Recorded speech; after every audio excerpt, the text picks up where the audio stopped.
Article 21 में जहां आपको जीवन जीने का अधिकार है, उसमें सुप्रीम कोर्ट ने समय के साथ पीआईएल के माध्यम से इसके दायरे को बहुत ज़्यादा बढ़ाया है, जहां पे गरिमापूर्ण जीवन जीने का अधिकार को शामिल किया गया है। तो वहीं जब बार बार देखा गया कि बहुत सारे जो गरीब और सुविध समूह का जीवन की दशा ठीक नहीं है, न्याय तक पहुंच नहीं है, तो इस 21 का हनन माना गया उसको। मॉन्टेस्क्यू का दिया हुआ सिद्धांत है, उनका कहना है कि जो सरकार है उसके 3 अंग हैं, कार्यपालिका, विधायिका, न्यायपालिका। तीनों के अपने अपने काम हैं और तीनों को एक दूसरे के कार्य क्षेत्र में प्रवेश नहीं करना चाहिए, हस्तक्षेप नहीं करना चाहिए, तभी बैलेंस बना रहेगा। न्यायिक सक्रियता भी अच्छी बात है, कोई भी देश है वहाँ पे न्यायालय को सक्रिय रहना चाहिए, लेकिन न्यायिक अति सक्रियता या जुडिशियल ओवररीच सही नहीं है, क्योंकि लोकतंत्र में विभिन्न अंग के बीच में संतुलन को खराब करता है।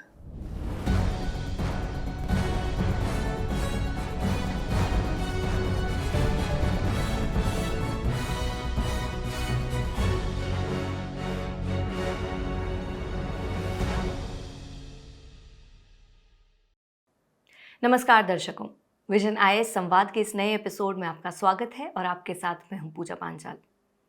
आज हम एक ऐसे उपकरण के बारे में बात करेंगे जिसने एक आम नागरिक को सीधा न्यायपालिका से जोड़ दिया, जिसने कोर्ट के दरवाजे सिर्फ अमीरों या शक्तिशालियों के लिए नहीं खोले, बल्कि सामाजिक न्याय, जनहित और वंचितों की आवाज के लिए खोले।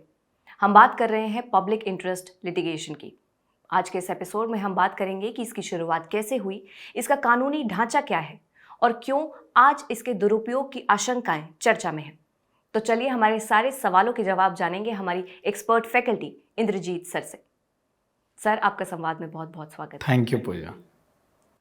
सर, सबसे पहले हमारे दर्शकों को ये बताइए कि पब्लिक इंटरेस्ट लिटिगेशन का मतलब क्या है? जिसको अब पीआईएल शॉर्ट में कहते हैं, इसको हिंदी में जनहित याचिका बोलते हैं। तो ये एक कानूनी प्रक्रिया है, न्यायिक प्रक्रिया है, जिसमें कोई व्यक्ति हो या फिर कोई संगठन है, वो याचिका दायर करता है सुप्रीम कोर्ट में या हाई कोर्ट में। वो याचिका एक व्यापक जनहित के लिए दायर किया जाता है। वो हो सकता है कि वो जो व्यक्ति है वो डायरेक्ट उससे संबंधित ना हो, तब भी वो याचिका दायर कर सकता है, लेकिन हाँ, ये व्यापक जनहित याचिका जनहित के लिए होना आवश्यक है। आपको पूजा ये भी समझाऊं कि जो नॉर्मल जो प्रोसीजर होता है न्यायपालिका में, जैसे कि आपने मेरे ज़मीन पे अगर कब्जा कर लिया तो मैं डायरेक्ट उससे प्रभावित हूँ। हो सकता है कि मेरा भाई अप्रत्यक्ष रूप से प्रभावित हो, तो वो डायरेक्ट कोर्ट में जा सकता है। तो इसको लोकस स्टैंडी कहते हैं कि मतलब जो प्रभावित है वही जा सकता है, ये एकदम सख्त नियम है। लेकिन जनहित याचिका में इस लोकस स्टैंडी को बहुत ये सख्त नियम को बड़ा डाइल्यूट कर दिया गया। अब उससे कोई व्यक्ति प्रत्यक्ष या अप्रत्यक्ष रूप से प्रभावित ना भी हो, तब भी वो एक व्यापक जनहित के लिए अपील कर सकते हैं। ये भी ध्यान रखना है कि जो व्यापक जनहित क्या है। व्यापक जनहित जैसे पर्यावरण प्रदूषण का मामला हो या फिर पर्यावरण संरक्षण का मामला हो, बड़े स्तर पे भ्रष्टाचार का मामला हो, या फिर आपका गरीब तबका है या सुविध समूह के लिए न्याय की बात हो, तो वो व्यापक जनहित के दायरे में आता है। और ये संविधान में जो आपके फंडामेंटल राइट में आर्टिकल 32 है, उसके माध्यम से आप सुप्रीम कोर्ट में जा सकते हो। और उसी संबंधित 226 आर्टिकल है, आर्टिकल 226 हाई कोर्ट के संदर्भ में, तो आप हाई कोर्ट में ये याचिका दायर कर सकते हो। तो इस प्रकार आप ये सिर्फ और सिर्फ सुप्रीम कोर्ट और हाई कोर्ट में ही पीआईएल दायर कर सकते हो। सर, पीआईएल की शुरुआत कैसे हुई? मतलब क्या इसका संविधान में उल्लेख है या हमने किसी और देश से इसे अपनाया है? पीआईएल का जो पब्लिक इंटरेस्ट लिटिगेशन, इसका कहीं संविधान में उल्लेख नहीं है। अच्छा। ये मुख्य रूप से इसका प्रारंभ अमेरिका से माना जाता है। 1960 के दशक में अमेरिका में एक तो सिविल राइट मूवमेंट भी आसपास चल रहे थे, और जो गरीब और सुविध समूह वहाँ के थे, तो जुडिशरी ने इसको इंटरप्रेट किया, इसको प्रारंभ कराया, तो ताकि जो गरीब तबका है उसको भी न्याय मिल सके। भारत में 1970 के दशक में इसका प्रारंभ माना जाता है, जिसमें 2 जो सुप्रीम कोर्ट के जज हुए, चाहे वो जस्टिस पीएन भगवती हुए या जस्टिस वीआर कृष्ण अय्यर हुए, तो इन दोनों के प्रयास से ये प्रारंभ हुआ। तो इसमें एक 1979 का एक केस है, हुसैन आरा खातून वर्सेस यूनियन ऑफ इंडिया। उस केस में समझिए कि मुजफ्फरपुर में जेल की स्थिति बहुत दयनीय थी। वहाँ पे जो अंडर ट्रायल्स थे उनको बेसिक राइट्स भी नहीं मिले हुए थे। बहुत बुरे स्थिति में कैदी वहाँ रहते थे। तो हुसैन आरा एक समाज सेविका थी, उन्होंने इस सुप्रीम कोर्ट में याचिका दायर की। तो ये पहला मामला था जहाँ पे जो लोकस स्टैंडी, जो मैं पहले चर्चा कर चुका हूँ, लोकस स्टैंडी को डाइल्यूट किया गया, उनकी याचिका को एक्सेप्ट किया गया, क्योंकि हुसैन आरा डायरेक्ट इससे रिलेटेड प्रत्यक्ष या अप्रत्यक्ष रूप से नहीं थी, वो बस एक समाज सेविका और वकील थी। तो उनकी याचिका को एक्सेप्ट किया गया और बड़े स्तर पर जेल में कैदियों की क्या स्थिति होनी चाहिए इस संदर्भ में सुप्रीम कोर्ट ने दिशा निर्देश दिए और पूरे देश में 40,000 कैदियों को रिहा किया गया। क्योंकि बहुत सारे ऐसे कैदी थे जो अंडर ट्रायल्स थे, जिनका दोष सिद्धि नहीं हुआ था, और बहुत सारे इतना साल तक जेल में रह चुके थे कि अगर वो दोषी होते तो उतना साल भी उनको सजा ना मिला होता। तो इतनी बुरी स्थिति थी। तो पहला बार ये ऐसा याचिका एक्सेप्ट किया गया। बाद में बंधुआ मुक्ति मोर्चा का भी केस आया और उसमें भी लोकस स्टैंडी को डाइल्यूट किया गया और उसमें जो बंधुआ मजदूरों की जो दयनीय स्थिति थी उनको रिहा कराया गया। हरियाणा का केस है। तो यहाँ से आप देख सकते हैं कि ये प्रारंभ हुआ। ये इसमें समझिए कि जो आपके फंडामेंटल राइट हैं वो आपका हनन होता है। तो जैसा कि मैंने पहले आपको कहा कि आप आर्टिकल 32 की तहत सुप्रीम कोर्ट जा सकते हो और सुप्रीम कोर्ट के पास न्यायिक समीक्षा का अधिकार है आर्टिकल 13 और 32 यूज करते हुए। तो वहीं से ये चीज़ उभर के सामने आता है कि आप 32 के तहत PIL के माध्यम से कोई तीसरा पक्ष भी जा सकता है। इसमें आर्टिकल 21 का बहुत बड़ा रोल है। अच्छा। हाँ, आर्टिकल 21 में जहां आपको जीवन जीने का अधिकार है, उसमें सुप्रीम कोर्ट ने समय के साथ PIL के माध्यम से इसके दायरे को बहुत ज़्यादा बढ़ाया है, जहाँ पे गरिमापूर्ण जीवन जीने का अधिकार को शामिल किया गया है। तो वहीं जब बार बार देखा गया कि बहुत सारे जो गरीब और सुविध समूह का जीवन की दशा ठीक नहीं है, न्याय तक पहुँच नहीं है, तो इस 21 का हनन माना गया, उसको अनुच्छेद 21 का हनन माना गया और फिर 32 के माध्यम से तीसरा पक्ष जाने लगा और 1980 के दशक में फिर ये काफ़ी प्रसिद्ध होने लगा। तो ऑब्वियसली संविधान में उल्लेख नहीं है, लेकिन आपका अमेरिका से बिल्कुल ये प्रभावित है। तो इस प्रकार से ये PIL भारत में आया है। सर, जैसा भी आपने बताया कि पहला मामला हसन आरा का था, तो ऐसे और कुछ PIL के जाने माने अगर आप केसेस बता सकते हैं जिनसे आम लोगों की ज़िंदगी में सच में फ़र्क पड़ा हो। बिल्कुल, PIL के बहुत असंख्य मामले आए हैं, उसमें ऑब्वियसली कुछ ही जो प्रसिद्ध मामले हैं आपको बताऊंगा। तो आप जैसा मैंने कहा, बंधुआ मजदूर केस में काफ़ी जो हरियाणा में बंधुआ मजदूर थे उनको रिहा कराया गया, क्योंकि सीधे ये उनके गरिमापूर्ण जीवन जीने का अधिकार आर्टिकल 21 और जो बलात्श्रम के खिलाफ जो अधिकार मिला हुआ है आर्टिकल 22 उसके खिलाफ जाता है।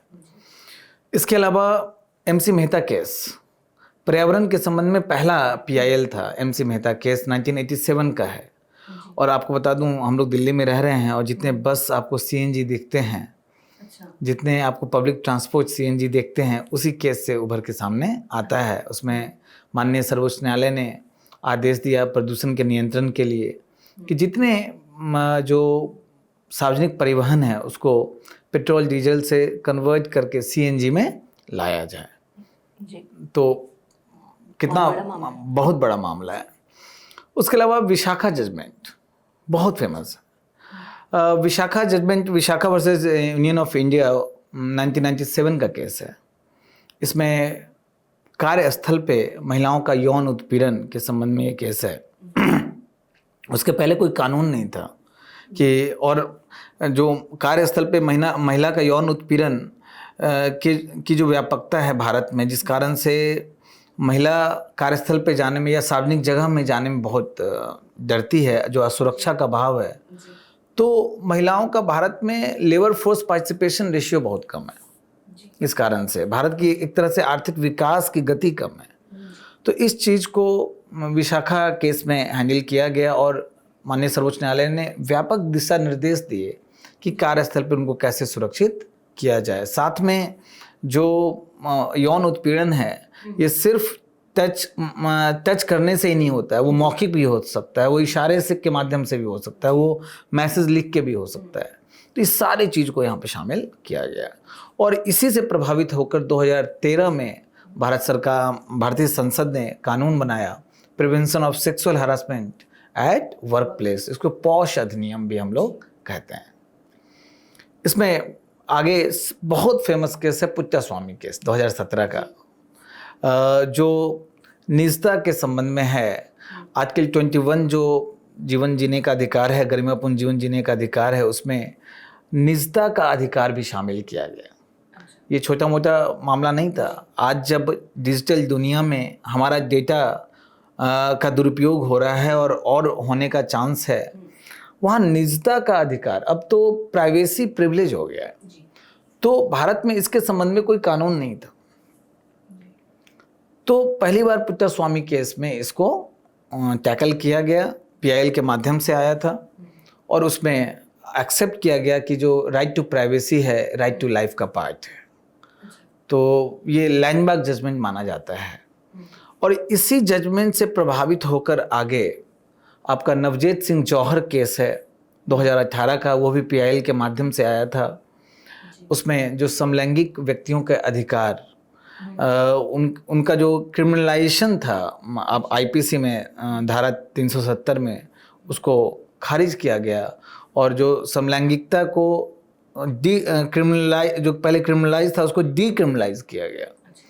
तो जो LGBTQ कम्युनिटी के लिए एक बहुत बड़ा मतलब समझ जाइए कि राहत की बात आई और हम लोगों ने जो लैंगिक विविधता है उसको एक्सेप्ट किया।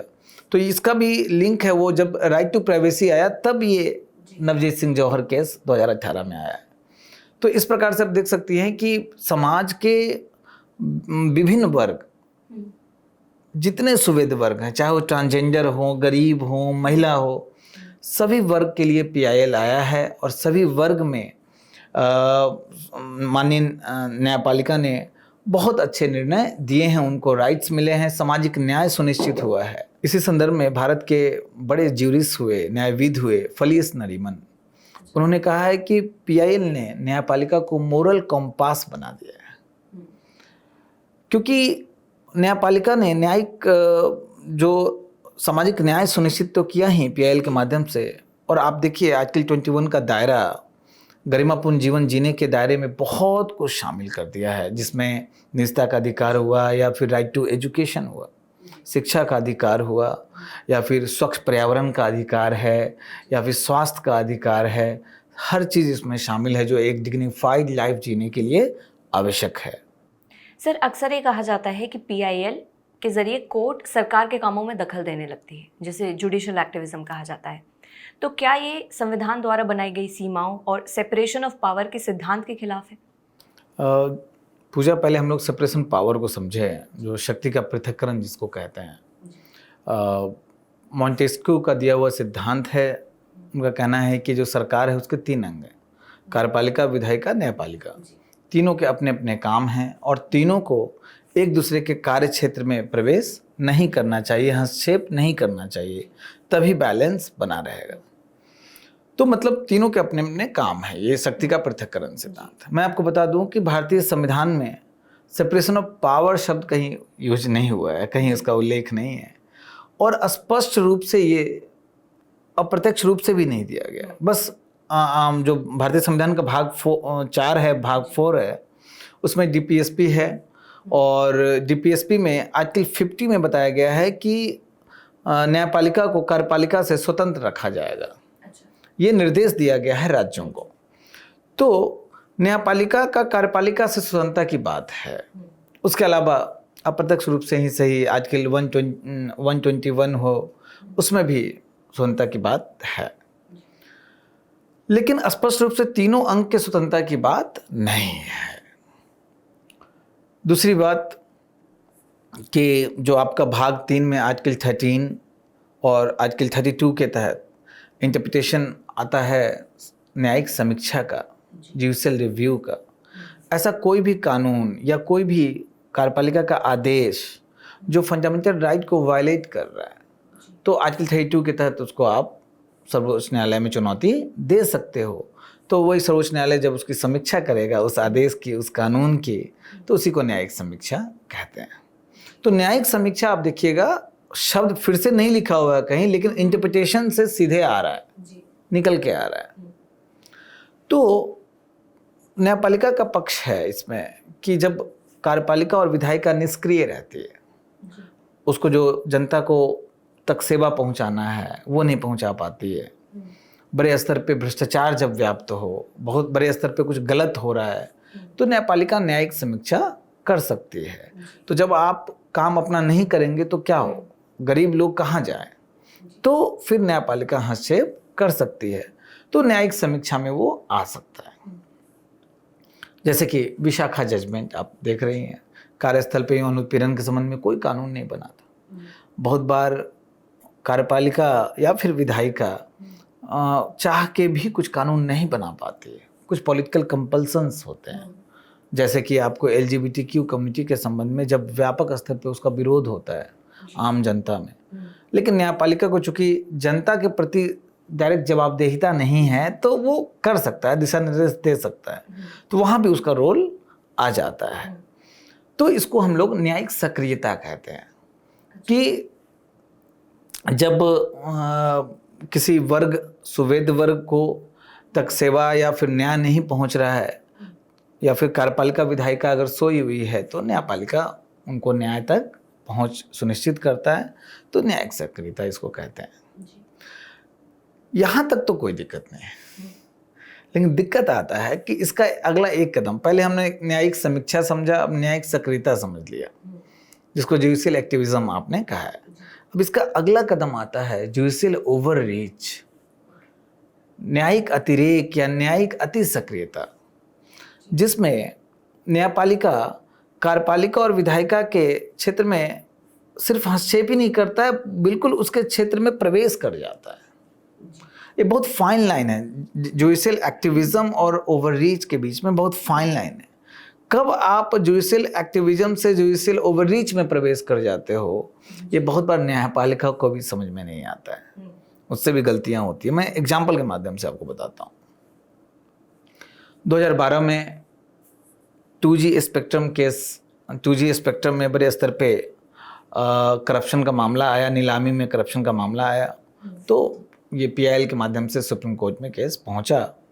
उसमें निर्णय आया 2012 में, उसमें सुप्रीम कोर्ट ने निर्णय, जो 2G स्पेक्ट्रम के जो लाइसेंस दिए गए थे, तो वो रद्द तो किए ही, बोले कि इसमें भाई बहुत अपारदर्शिता है, गलत तरीके से आवंटन हुआ लाइसेंस, तो उसको सुप्रीम कोर्ट ने रद्द कर दिया। यहाँ तक कि अगली नीलामी के लिए पूरा नीति बना दिया। अच्छा। तो ये काम कार्यपालिका का था। अपारदर्शिता है तो उसमें कार्यपालिका को आदेश दे सकता था कि आपको ऐसा करना चाहिए, लेकिन रद्द करना भी गलत है, और उससे बड़ा गलत है कि कैसे अगली नीलामी होगी उसमें पूरा दिशा निर्देश दे दिया, नीति बना दिया। ये है जुडिशियल ओवररीच। जस्ट 2 साल बाद का एक और मामला है जो कोल ब्लॉक आवंटन के संदर्भ में है। तो कोल ब्लॉक आवंटन में भी बोला गया कि भाई गड़बड़ है, अपारदर्शिता है, सुप्रीम कोर्ट ने तर्क दिया।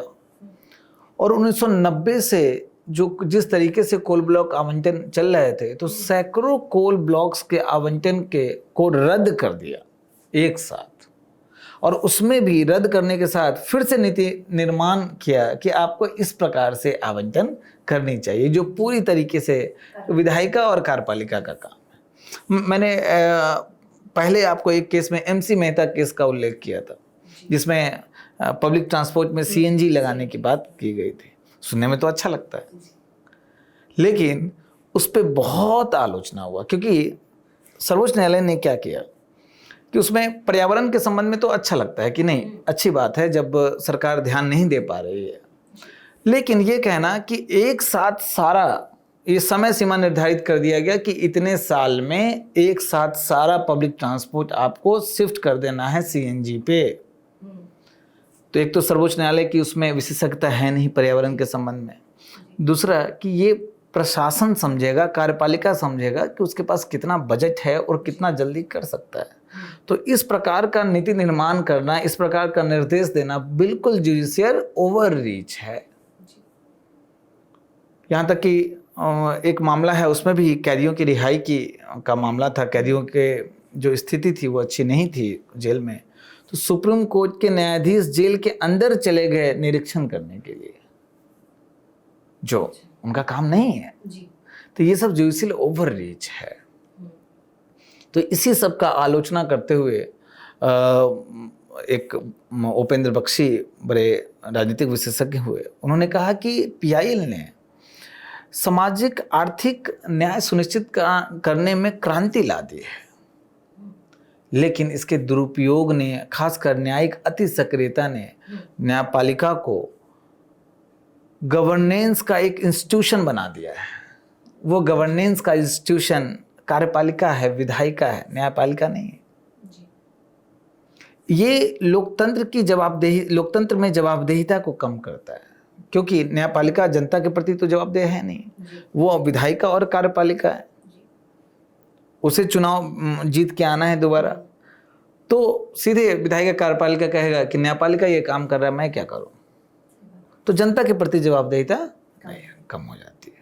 तो खुद सर्वोच्च न्यायालय को भी बाद में एहसास हुआ और विभिन्न निर्णय में साफ साफ सर्वोच्च न्यायालय ने भी कहा है कि सुप्रीम कोर्ट और हाई कोर्ट के जज को न्यायिक अतिक्रमण से बचना चाहिए। तो ओवरऑल मेरा मत है कि जहाँ पे न्यायिक समीक्षा पूरा सर्वोच्च न्यायालय का अधिकार है, वो अप्रत्यक्ष रूप से ही सही, लेकिन इससे मिलता है आपको, संविधान से उनको अधिकार है। न्यायिक सक्रियता भी अच्छी बात है, कोई भी देश है वहाँ पे न्यायालय को सक्रिय रहना चाहिए, लेकिन न्यायिक अति सक्रियता या जुडिशियल ओवररीच सही नहीं है, क्योंकि लोकतंत्र में विभिन्न अंग के बीच में संतुलन को खराब करता है। सर, जैसे भी आपने जुडिशियल ओवररीच की बात करी, तो सुप्रीम कोर्ट का क्या नज़रिया रहा है पीआईएल को लेकर? क्या कोर्ट ने कभी इसके दुरुपयोग को लेकर चिंता जताई है या कोई नियम बनाए हैं? पूजा, जो पीआईएल है 1970 के दशक में भारत में आया और काफ़ी अच्छा काम करने लगा। 1980 के दशक में ये पॉपुलैरिटी गेन करने लगा, लोकप्रिय होने लगा लोगों के बीच में, समाज सेवियों के बीच में। तो फिर बड़े स्तर पे पीआईएल दायर होने लगे, लेकिन इसका साथ साथ दुरुपयोग भी होना शुरू हो गया, जिसमें देखा गया कि जो पीआईएल का मुख्य उद्देश्य था कि जो समाज के जो सुविध वर्ग हैं उनको न्याय मिले, पब्लिक इंटरेस्ट जहां हो उसी में पीआईएल दाखिल हो, लेकिन देखा गया कि लोग अपने पर्सनल गेन के लिए, राजनीतिक प्रतिस्पर्धा के लिए या फिर पब्लिसिटी स्टंट के लिए इसको दायर करने लगे। तो काफ़ी आलोचना हुआ कि पीआईएल का दुरुपयोग हो रहा है। तो फिर एक केस जहाँ तक मुझे याद आता है कि Ashok Kumar Pandey versus State of West Bengal, इसमें सुप्रीम कोर्ट ने बड़ी कड़ी चेतावनी दी, चिंता व्यक्त की और बोला कि जो पीआईएल है वो पब्लिक इंटरेस्ट में ही होना चाहिए, ना कि कोई प्राइवेट इंटरेस्ट में और ना ही पब्लिसिटी इंटरेस्ट में नहीं होना चाहिए। आगे लेकिन हाँ, उसमें कोई दिशा निर्देश नहीं दिया कि किसको पीआईएल माना जाएगा। लेकिन आगे फिर एक केस आता है state of Uttaranchal versus Balwant Singh Shaufal का केस। उसमें सुप्रीम कोर्ट ने दिशा निर्देश दिए कि किसको पीआईएल माना जाएगा। और उसमें सुप्रीम कोर्ट ने कहा कि ऑब्वियसली जो पीआईएल है वो पब्लिक इंटरेस्ट में होना चाहिए, जैसे कि पर्यावरण का मुद्दा हो, भ्रष्टाचार का मुद्दा हो, सामाजिक न्याय का बात हो। साथ में पीआईएल दायर करने वाले का इंटेंशन भी देखा जाएगा, मकसद क्या है। अगर मकसद गलत दिखता है, उनका पब्लिक इंटरेस्ट की जगह प्राइवेट इंटरेस्ट दिखता है, तो बड़े स्तर पे दंड भी लगाया जा सकता है, और भविष्य में विभिन्न केस में दंड भी लगाया है सुप्रीम कोर्ट ने। साथ में सुप्रीम कोर्ट ने सुप्रीम कोर्ट और हाई कोर्ट के जजेस को ये भी निर्देश दिया कि आपको भी थोड़ा सतर्क रहना चाहिए और खामखा कार्यपालिका और विधायिका के क्षेत्र में अतिक्रमण नहीं करना चाहिए, जुडिशियल रिस्ट्रेन रखना चाहिए, बचना चाहिए अतिक्रमण करने से। तो ये सब उस केस में आया, लेकिन अभी भी इसका दुरुपयोग होता ही है, और बहुत बार ऐसे बहुत सारे मामले बढ़ जाते हैं, तो जो रियल मामले हैं वो पीएल के माध्यम से नहीं आ पाते हैं, कुछ मामलों को छोड़ के। तो ये अभी भी आलोचना होता है कि अभी तक पूरा ऑब्जेक्टिव क्राइटेरिया नहीं आ पाया है, तो अभी भी इस संदर्भ में काफ़ी आलोचनाएं हो ही रही हैं। सर, आप जुडिशियल एक्टिविज्म को लेकर क्या सलाह देना चाहेंगे ताकि हर संस्था अपने काम को सही से कर सके और संतुलन बना रहे? बिल्कुल, न्यायपालिका ने जो दिशा निर्देश दिए हैं, जो मैंने पहले केस का उल्लेख किया, state of Uttaranchal versus Balwant Singh Shaufal case 2010 का केस है, उसी में पीआईएल के संदर्भ में दिशा निर्देश दिए गए हैं। तो उसको और स्पष्ट और सख्त बनाने की आवश्यकता है ताकि इसका मिसयूज ना हो, और मिसयूज होता है तो भारी जुर्माना लगाने की आवश्यकता है। एक जूही चावला केस में माननीय सर्वोच्च न्यायालय ने भारी जुर्माना लगाया ताकि एक डिटेरेंट बने और इसका मिसयूज कम हो। उसके अलावा कोर्ट को ये भी देखना चाहिए कि खुद भी जुडिशियल रिस्ट्रेन अब रखना चाहिए। इसके लिए जो सुप्रीम कोर्ट के जज हैं और हाई कोर्ट के जज हैं, उनका न्यायिक प्रशिक्षण और अच्छे से होना चाहिए कि उनमें अगर ऐसा पीएल का मामला आता है तो खामखा कार्यपालिका और विधायिका के क्षेत्र में हस्तक्षेप ना करें। उनका मुख्य काम है उसका विधायिका और कार्यपालिका के वैधता की जांच करना।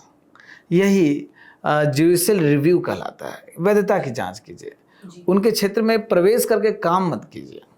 तो ये बहुत इम्पोर्टेंट है। और जो कार्यपालिका और विधायिका भी है, उसको भी अपना काम अच्छे से करना चाहिए कि समाज का जो गरीब तबका है उस तक न्याय पहुँचे, कल्याणकारी योजनाएं पहुँचे, भ्रष्टाचार ना हो। तो ये सब अपने आप पीआईएल कम हो जाएंगे। हाँ, एक मंच ऐसा होना चाहिए जहाँ पे न्यायपालिका, विधायिका, कार्यपालिका के प्रतिनिधि साथ में आके बैठ के संवाद करें। कुछ ऐसी समितियां बनाई जा सकती हैं जहाँ पे संवाद किया जाए ताकि आपसी एक विश्वास बढ़े, और उस संवाद के माध्यम से इन सब चीज़ों का भी हल निकाला जा सकता है। तो पूजा, मैं अपनी बात को समाप्त एक ज्यूरिस्ट हैं भारत के बड़े फेमस अनुज भुवानिया, उनकी बात से करना चाहता हूँ। अनुज भुवानिया का कहना है कि न्यायपालिका को ये ध्यान रखना चाहिए, जुडिशियल रिस्ट्रेन रखना चाहिए। ऐसा ना हो कि वो अनिर्वाचित एक सुपर लेजिस्लेटिव बन जाए। एक सुपर लेजिस्लेटिव बनने से बचना चाहिए, क्योंकि वो विधायिका का काम है, उसको लागू करना कार्यपालिका का काम है। तो सुप्रीम कोर्ट भी अब धीरे धीरे सेंसिटाइज हो रही है कि अब इस तरह के मामलों को अब सुप्रीम कोर्ट जुर्माना लगा रही है या फिर हतोत्साहित कर रही है। इसमें हाँ, और ज़्यादा इसमें सुप्रीम कोर्ट को खुद दिशा निर्देश को सख्त करने की आवश्यकता है। थैंक यू सो मच हमारे सारे सवालों का इतने बेहतरीन तरीके से जवाब थैंक यू देने के लिए। पूजा। तो आज के इस एपिसोड में हमने जाना कि पीआईएल की कहानी सिर्फ अधिकारों और आवाज़ों की नहीं है, बल्कि जवाबदेह लोकतंत्र, न्यायिक सक्रियता और संवैधानिक मूल्यों की परीक्षा भी है। ऐसे ही मिलेंगे अगली बार एक नए विषय के साथ। तब तक के लिए देखते रहिए विजन आईएएस।